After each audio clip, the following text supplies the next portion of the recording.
Let's go to Kevin Green. Let's look at the charts here and get ready for our day. KG, let's start with the morning levels here and tell me where the options flows are leading us right now. Yeah, right now we're kind of testing a pretty key area here around that 60-50, 60-60-ish area. But if you kind of look at it over the last couple of trading sessions, Oliver, we kind of have this, triangle formation or this wedge formation kind of taking place right now. And so we're either going to break out of it, which we are breaking out to the upside here a little bit, or we're going to kind of come back into that range. But we do have a lot of compression kind of taking place here. Now, if we get a breakout, I would look at 6,100. That's where a lot of that short call flow is sitting. That could be an area of resistance. If we have a breakdown, 59.90. So pretty wide range here today. Maybe we do see a little bit more volatility, but we do obviously have Apple after the close too. That could be a market mover, but overall, it looks like it's fairly well balanced. Not seeing anything too aggressive to the upside or to the downside right now. Just trying to see if we can kind of break out of this intermediary zone here for now. And if we have a little bit of a breakdown, as you can kind of see, I have it highlighted in blue here. You do not really want to break down below 61.15. Because then that would make, we have higher lows right now, basically off of those lows. You don't want to kind of do that because then you kind of break that structure. That's where you get a little bit concerned here. But overall, once again, it's kind of balanced when you're looking at the positioning, nothing too aggressive either way.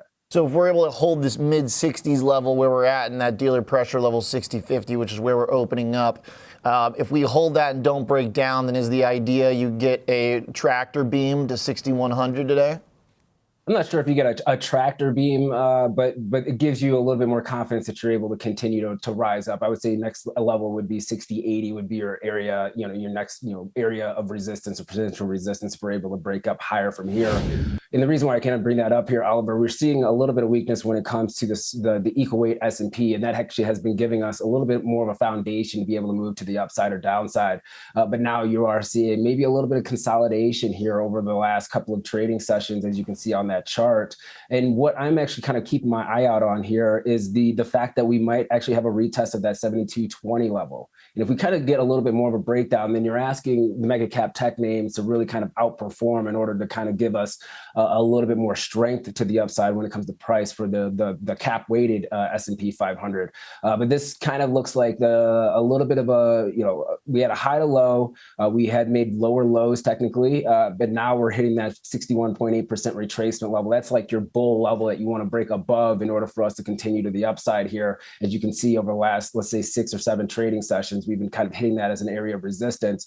The 50% retracement level, which is actually very interesting here, is sitting at 7,300. So you kind of have a little bit of a channel that's being tested out here. That also coincides with the 50-day moving average. So any further breakdown to 7,300, kind of your last line in the sand there is 72.20. This is for the equal weight S&P 500.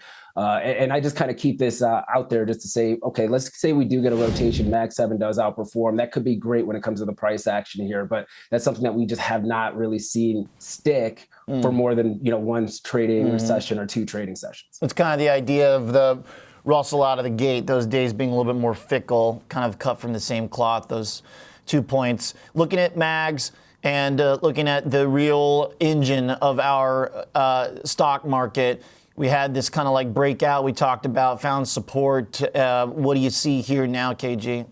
Yeah, so you have this kind of, let's call it a pennant or this triangle formation here. We do have higher lows. We do have lower highs here. So that orange triangle is actually still staying intact. We're still staying within that range. And you can kind of actually combine both that primary channel line to the downside as your area of support. And now that downside, resistance area kind of creates its own secondary channel, a very tight range here. You want to kind of see a breakout to the upside, obviously kind of reclaiming that 56.70, 56.80 level here and not really try to stay within this pattern for too long, because once again, we may have a formal breakdown and getting into that primary channel. That's not really what the market wants to see for right now. But, once again, we kind of have a mixed bag when it comes to Mag 7 stocks that are actually performing here today. So you need them all on board, or you need some of these broader sectors to really kind of catch up. And unfortunately, when you're kind of looking at the earnings, Oliver, you're starting to see a little bit more weakness when it comes to, let's say, like the industrials. Caterpillar had a little bit of a miss, UPS having a little bit of a miss. That type of trend is really not conducive for outperformance of the equal weight S&P 500, which once again is what we've seen over the last month or so. Okay, good stuff. Good context. Appreciate that, KG. Nice look at the equal weight. Nice look at the mags alongside the S&P 500 levels.